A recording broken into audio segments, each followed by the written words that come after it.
person, and I'm reading it from these police reports here, said Bryan Kohberger said about the Idaho murders, quote, the person who committed the crimes must have been pretty good, and that the murders might have been a one and done type thing.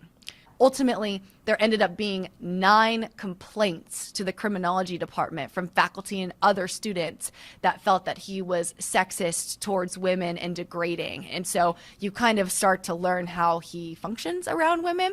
I'm going to go back to those sound bites with Professor Lovelace, though. He's talking about, he thinks we now get a clearer picture of what was going through Kohberger's mind overall.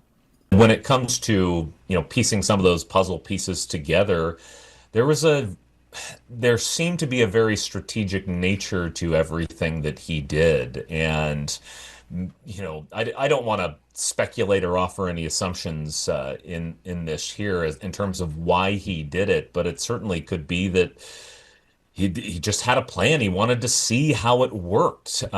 We see in those documents, he really enjoyed watching his own news coverage.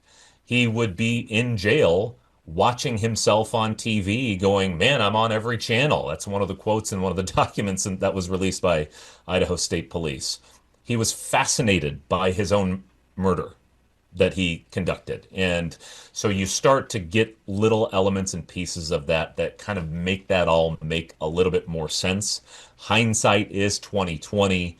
But as you said, it turns out at least somebody in that department had a little foresight, which was 2020 as well. When it came to, some discussions about getting away with things and, he seemed being the smartest person in the room was a common theme in the run up to the plea agreement. And it was a common theme in these documents as well. Like to dominate conversations, like to steer socially engineer conversations was a term one of the witnesses used to describe what he did.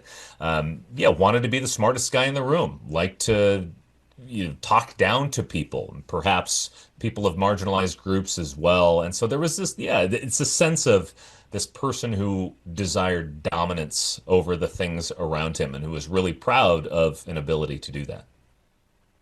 Mhm.